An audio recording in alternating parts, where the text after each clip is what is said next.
주식 투자 심플하게 충분하게 스텝스. 투자자의 입장에서 빠르고 정확한 시황을 전달드릴 최경진의 퀵시황입니다. 간만에 반등을 했는데요. 오늘 반등은 믿어도 될지 모르겠습니다. 어떠셨나요? 네, 오늘은 운동회나 뭐 올림픽이나 뭐 이럴 때 보면은 그 하이라이트가 있죠. 하이라이트. 계주잖아요. 계주. 이어달리기. 네. 이어달리기가 시작됐습니다. 유럽이 바통을 줘야 되는데 앞에 중국하고 미국이 있네요. 네. 누구한테 줬을까요? 네, 오늘도 바로 질문 드리겠습니다. 오늘은 반등이 있었는데요. 홍콩 시장이 폭등을 했습니다. 폭락하던 시장이 저렇게 오를 수 있었던 걸까요? 일단 뭐 폭락을 하던 시장이 갑자기 저렇게 폭등을 하는 경우는 드물죠. 그리고 저렇게 올라가는 거를 또 믿는 사람도 그렇게 많지 않을 것 같고, 오늘 홍콩이 왜 올랐는지 아무도 모르죠.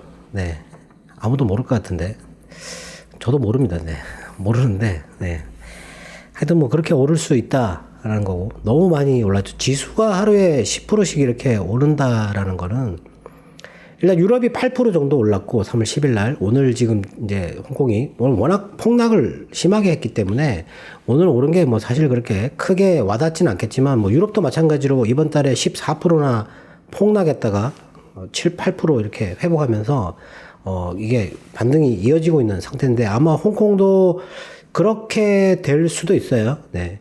지금 미국 시장에 상장되어 있는 기업들이 홍콩으로 이전 상장을 하려고 지금 하고 있습니다. 다만 이제 단계적으로 진행을 해야 되겠지만, 그 미국 시장에 상장된 그 중국 ETF들이 있어요. 그 ETF들도 지금 최근에 30% 정도 이렇게 폭락했는데, 그 ETF들도 지금 종목 조정을 해야 되거든요. 이게 하나씩 빼 나가면, 네.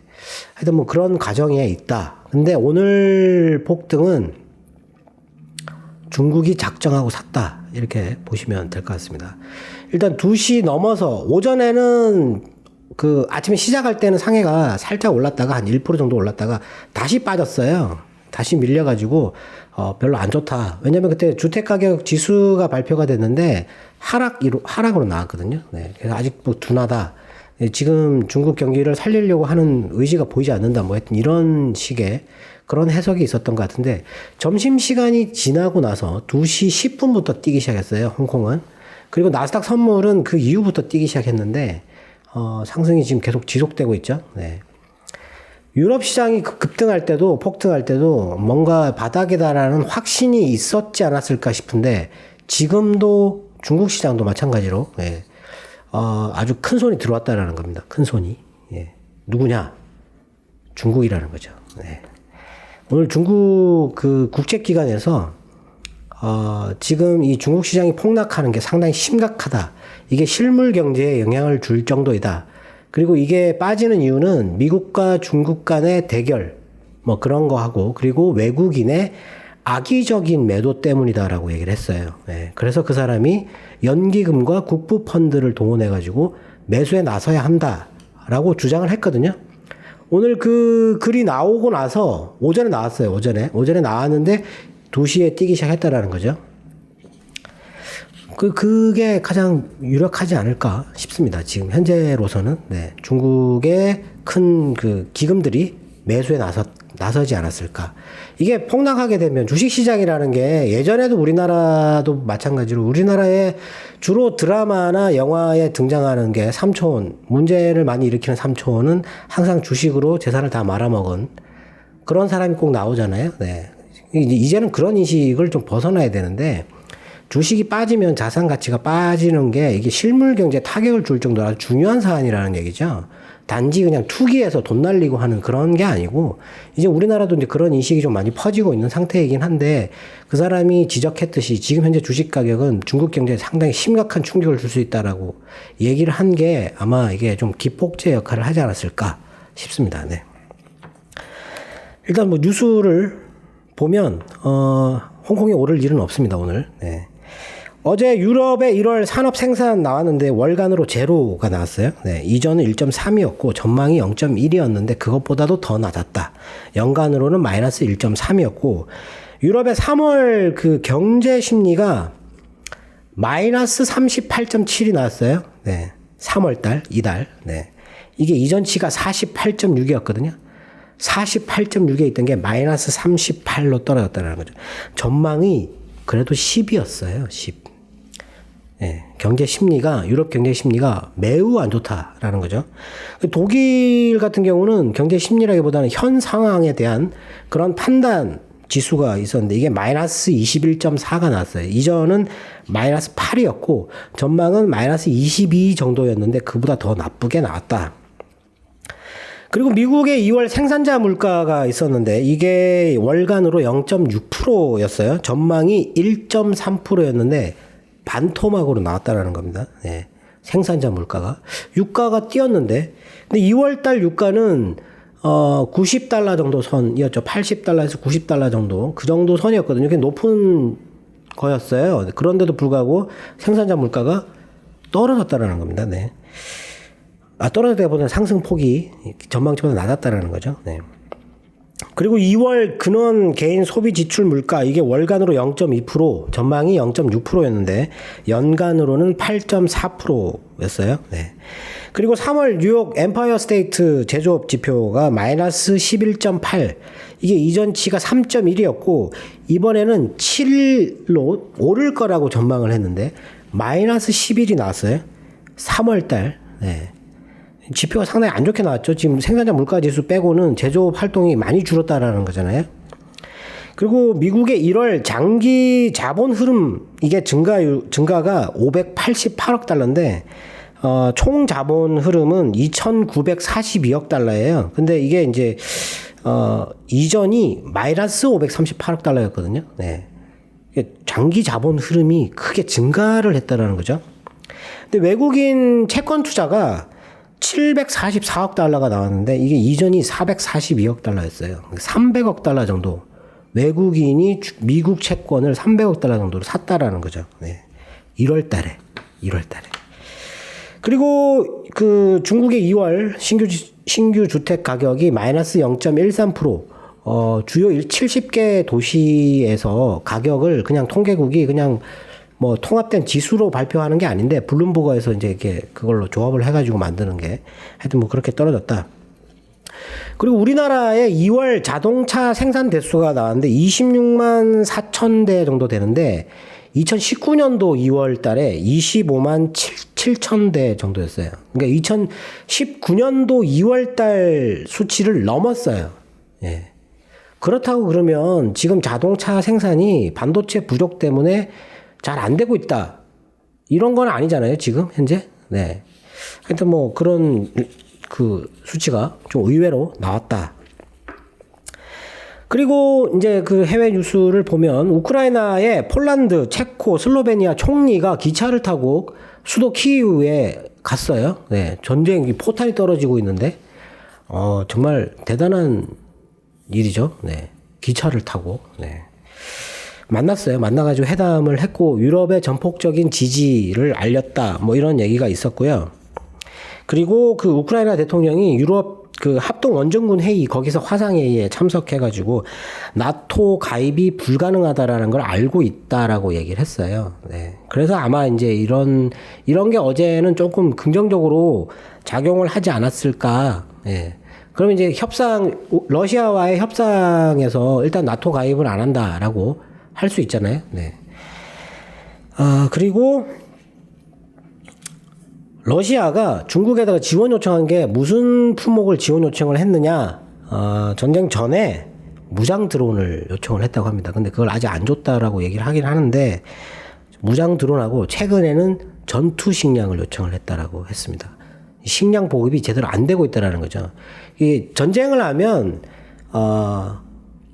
과거에는 뭐 물론 칼로 싸우고 활로 싸우고 하기 때문에 그런데 그 말을 타고 전쟁을 하잖아요. 그래서 말이 먹는 그 풀, 예, 그것도 보급이 잘 돼야 되거든요. 안 그러면 말이 이게 전장에서 막 뛰지를 못하니까 그 보급선이 엄청 중요하거든요.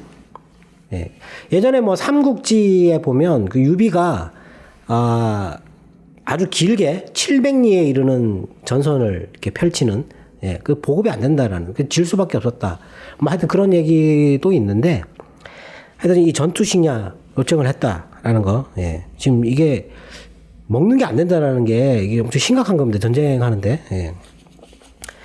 근데 중국이 러시아의 그 이런 지원에 대해서 정상적인 무역 협력은 지속을 해야 된다라고 미국이 경고를 하는 데 대해서 반발해서 얘기를 했어요. 네. 뭔가를 주겠다라는 얘기잖아요. 그리고 러시아하고 이란 외무장관 회담이 있었는데 일단 뭐 우크라이나 문제와 이란 핵 합의 문제는 별도로 생각을 하고 있다. 그리고 미국도 그거는 합의를 했다라는 식으로 예, 얘기를 했는데 오늘 또 그 이란이 이스라엘 첩보 모사드인가요? 네. 그 사람들이 이란의 그 핵 지금 우라늄 농축하는 곳이 있는데 거기를 폭파시키려고 했던 거를 사전에 알아가지고 잡았다라고 얘기를 했어요. 네. 이란과 이스라엘의 관계는 상당히 안 좋습니다. 그리고 그 이란이 핵무기를 가지게 되면 아마 이스라엘이 먼저 공격해버릴 거예요. 기다리지 않을 겁니다. 제가 보기에는 그렇습니다. 이스라엘은 지금 그런 위기를 느끼고 있어요.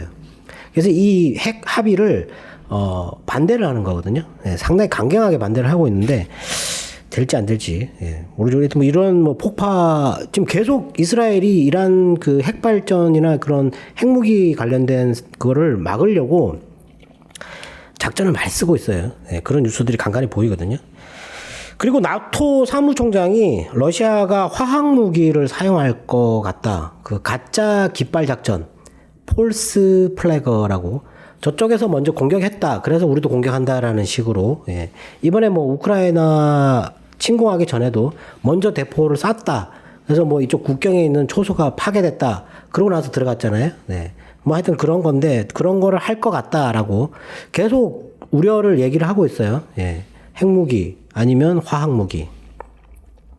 뭐 시리아에서 화학무기가 사용된 적이 있는데 그 독재자가 정말 그 아들한테 이렇게 넘겨주는 그 독재 정권이었는데 그 시리아가 참 안타까운 곳인데 거기서 화학무기 사용해가지고 1,400명 정도가 죽었거든요. 근데 그거는 중동 지역이에요. 그 인구 밀집도가 높은 지역이 아니거든요. 근데 여기는 인구 밀집도가 높은 도시가 있다라는 거죠. 거기다가 이 서방 국가가 인접해 있기 때문에 화학무기를 쓸 경우에 그 피해뿐만 아니고 일단 뭐 그 전쟁에 상당히 안 좋은 영향을 줄 가능성이 있는 거죠. 네. 그리고 크렘린 궁이 그 유럽 의장에게 우크라이나가 협상 의지가 없어 보인다라고 얘기를 했어요. 네.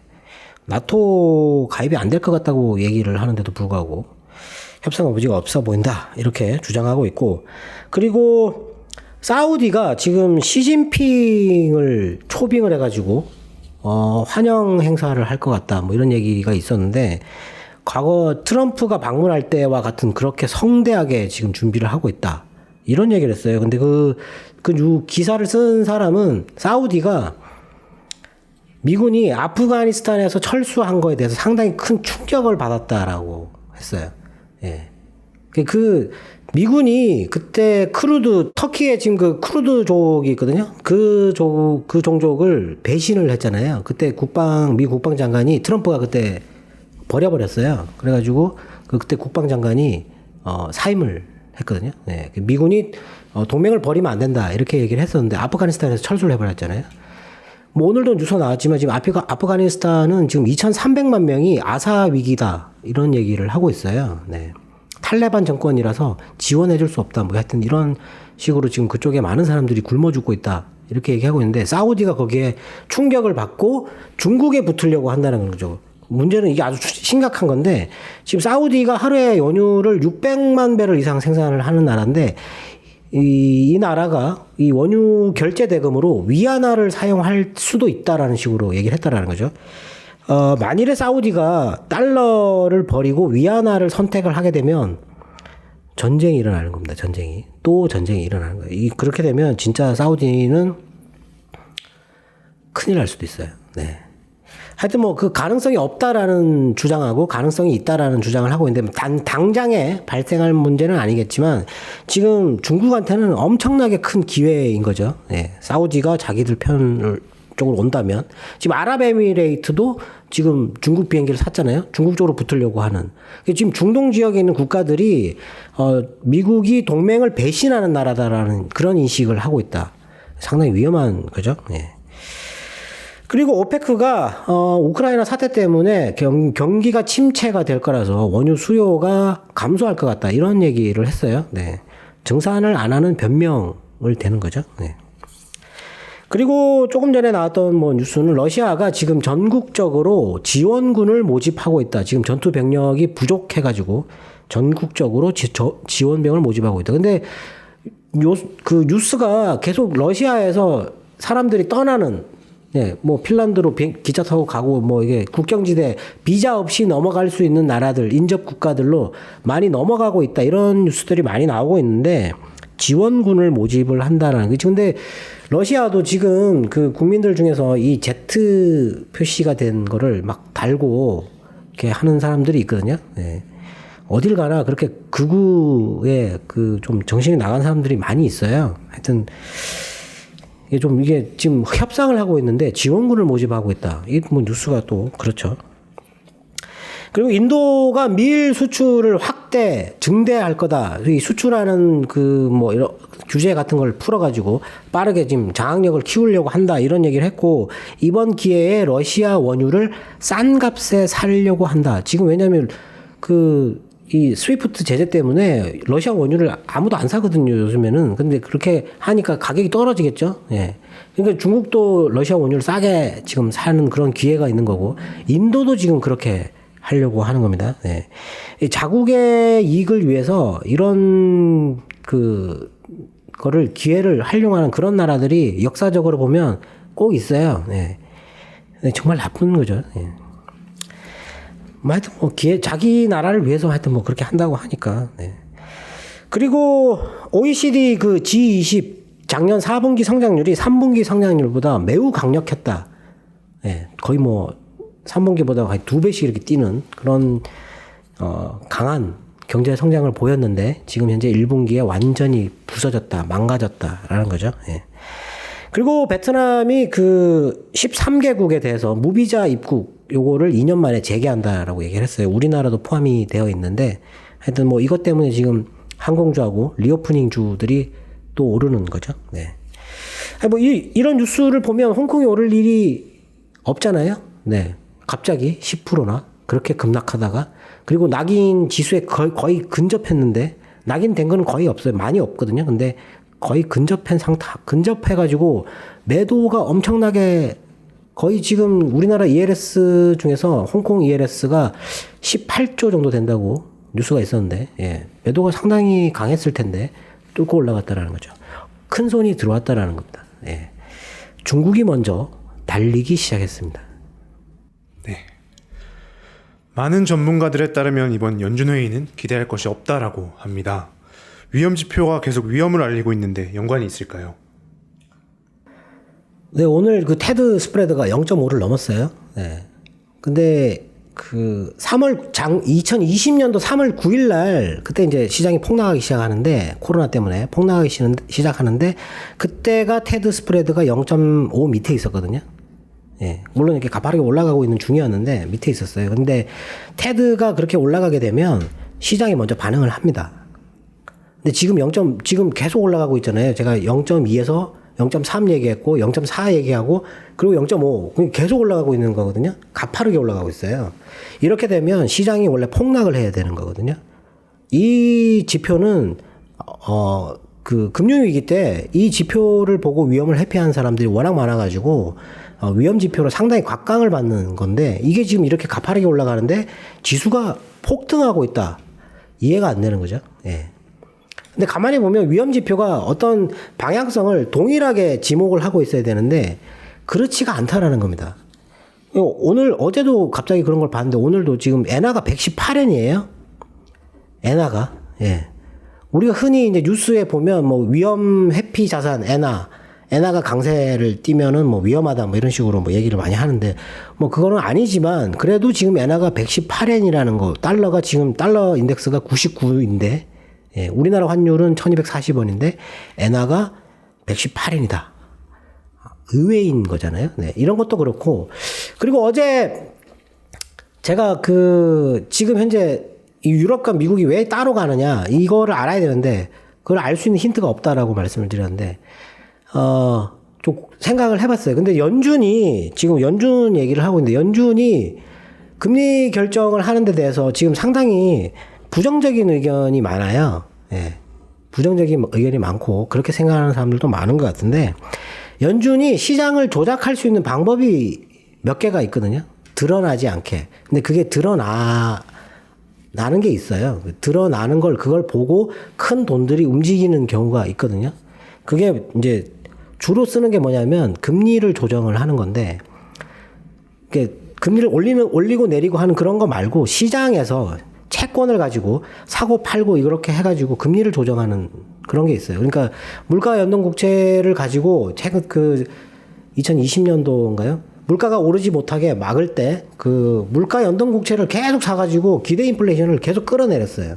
그때 아무도 그걸 그냥 내려간다라고 생각을 했지만 그때 연준이 물가 연동 국채를 집중적으로 매수를 했거든요. 근데 지금 가만히 보면 기대 인플레이션이 제가 갑자기 가파르게 올라가고 있다고 그랬잖아요. 2.4 정도에 있던 게 이렇게 쭉쭉 올라가서 지금 2.9를 넘었다고. 어제는 보니까 2.84 정도로 다시 내려왔는데 이거 올리려고 하면 뭘 해야 되냐면 물가 연동 국채를 시장에다가 갑자기 그냥 팔아버리면 되는 거죠. 예. 팔아버리면 이게 연동 국채 금리가 폭등하잖아요. 근데 이제 그게 올라가면 이게 올라가고 10년물 금리가 올라갈 가능성이 있어요. 근데 제가 한번 말씀드렸지만 장단기 금리 스프레드가 이렇게 줄어든다고 그랬잖아요. 줄어드는데 이걸 늘릴 수 있다고 그랬지 않습니까? 연준이 늘릴 수 있어요, 충분히. 근데 지금 벌어지고 있어요. 예. 그러면 이걸 벌어뜨리는데 금리를 이렇게 빠르게 올린다? 그럼 이거 뭐하러 벌릴까요, 이걸? 아무 의미가 없잖아요, 그건. 예. 근데 그거 모르거든요? 시장에서 연준이 그렇게 하고 있는지 잘 몰라요. 예. 근데 그렇게 가파르게 올라가는 거, 지금 기대 인플레이션이 가파르게 올라가는 걸 보고 유가 때문에 올라간다 이렇게 생각을 하잖아요, 사람들이. 유가 때문에. 유가는 왜? 러시아 때문에. 지금 이렇게 인식을 하는 거잖아요. 네. 그런데 그렇지가 않을 거라는 거죠. 그런 거를 안 보이게끔 아주 교묘하게 지금 시장의 어떤 금리를 가지고 지금 연준이 조정을 하고 있지 않나 하는 그런 생각이 들었어요, 어제는. 네. 그런 걸 보면 이번 연준에서 파월 의장이 갑자기 금리를 막 이렇게 빠른 속도로 올려야 된다. 막 지금 물가를 잡기 위해서 인플레이션 파이터가 돼가지고, 예. 폴 볼커처럼 기록되길 원한다. 그렇게 댓글에 있던데, 그런 뉴스는 제가 보지를 못했는데, 하여튼 그렇게 막 적극적으로 하지는 않지 않겠느냐. 예. 그렇게 생각을 하고, 이번에는 만일에 이제 연준이 두 가지 방향으로 얘기를 할 수 있는데, 물가하고 싸우면서 아주 적극적으로 금리를 올려야 된다라고 할지, 아니면 우크라이나 사태 이런 거 얘기하고 공급망 완화가 눈에 띄게 늘어나고 있다 이래서 조금 더 지켜보면서 천천히 데이터를 확인하면서 가겠다라고 하는 거하고 요거 두 개를 했을 때 어느 쪽을 선택을 할까라는 거죠. 지금 중국이 만일에 이렇게 올라가게 되면 미국 때문에 만일에 지금 국책연구소에서 얘기한 것처럼 미중 관계하고 그리고 외국인의 악의적인 매도 때문에 중국이 폭락했는데 이걸 중국 정부가 끌어올린다고 한다면 미국은 다른 선택을 해야 될 수도 있잖아요. 빨리 도망가야 되잖아요. 더. 예. 그러면 어떻게 해야 돼요? 금리를 빨리 올린다고 얘기를 해야 될까요? 한번 생각해 볼 필요가 있죠. 나름대로 생각이 있으니까. 근데 시장을 어떻게 해석하는가는 중요하지 않고 시장이 어떻게 움직이느냐가 중요한 거거든요. 예. 근데 오늘 나오는 뉴스들 보면 스태그플레이션하고 이런 얘기 하면서 미국의 운용사하고 전문가들, 큰 손들이 뭘 얘기했냐면 기술주를 사고 있다고 얘기를 했어요. 금리를 이렇게 빠르게, 물가 때문에 금리를 빠르게 올라가는데 기술주를 사나요? 예. 갑자기 그런 뉴스가 나오고 있어요. 지금 현재 분위기가. 왜 그런 얘기가 나오는지 모르겠지만. 예. 물론 그 뉴스에 TSMC가 3분기에 반도체 가격을 10에서 20%또 올린다고 얘기를 했어요. 지금 거의 뭐 배로 올린 것 같아요. 지금 현재. 계속 분기별로 5%씩 10%씩 올렸거든요. 지금. 근데 또 올린다고 얘기를 했어요. 테슬라 같은 경우는 빨리빨리 그냥 가격을 올려버리잖아요. 다른 자동차 회사들은 지금 가격을 못 올리고 견뎌보겠다라고 하는데 얼마 견디지 못할 겁니다. 아마 가격 곧 올릴 거예요. 그렇게 되면은 오늘 자동차 회사가 움직였어요. 네, 현대차하고 기아차하고. 물론 그 자동차 생산 대수 뉴스가 있긴 했지만 하여튼 가격을 올리게 되면 자동차도 올라갈 수 있다. 이렇게 보면 될 것 같고. 그리고 인텔이 그 유럽에다가 800억 유로 투자한다고 10년간. 예. 어마어마한 돈이에요. 1년에 뭐 거의 10조씩 쓰겠다라고 얘기하는 거고. 그리고 대만 폭스콘도 사우디에다가 90억 달러를 투자해가지고 공장을 짓겠다라고 얘기를 했는데, 이것도 참, 네. 이거 알 수 없는 뉴스입니다. 이런 것들은 정말. 그리고 오늘 그 NFT 관련된 주식들이 많이 올랐는데, 미국의 그 저커버거가 예, NFT를 인스타그램에 곧 도입하겠다라고 얘기를 했어요.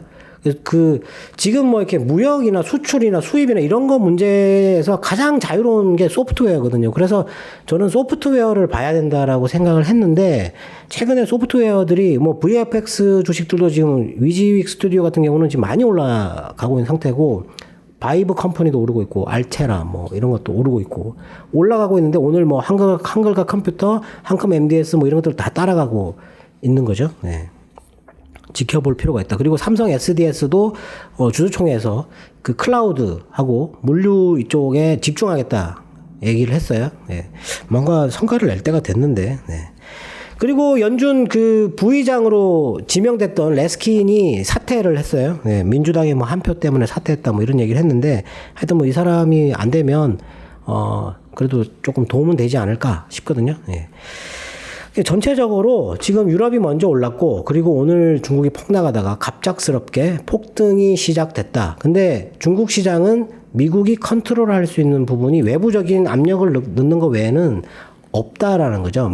근데 중국이 만약에 이렇게 치고 올라간다. 그러다가 혹시 뭐 사우디랑 뭐 좋은 관계에 관련된 뉴스들이 막 쏟아져 나오고 뭐 이렇게 된다. 그러면 미국으로서는 조급해질 수밖에 없다라는 거죠. 네. 오늘도 투자자분들의 궁금증이 해소되었길 바라겠습니다. 네, 시장이 급변하고 있는데 아직 유가가 눈에 띄게 떨어졌다라고 보기엔 좀 어려울 것 같고, 유가가 떨어져서 어제 미국 시장이 올랐다라고 해석을 하는데 그렇지는 않은 것 같습니다. 제가 보기에. 근데 지금 사실 오늘 중국 시장 같은 경우도 지금 채권과 주식을 놓고 어느 쪽에 투자하는 게 더 투자 수익이 높을까를 따져보면 홍콩 시장이 단기간에 30%가 빠졌는데 이게 더 매력적이지 않나요? 네. 그럼 미국 시장도 보게 되겠죠? 지금 현금을 엄청나게 많이 들고 있어요. 투자하는 사람들이.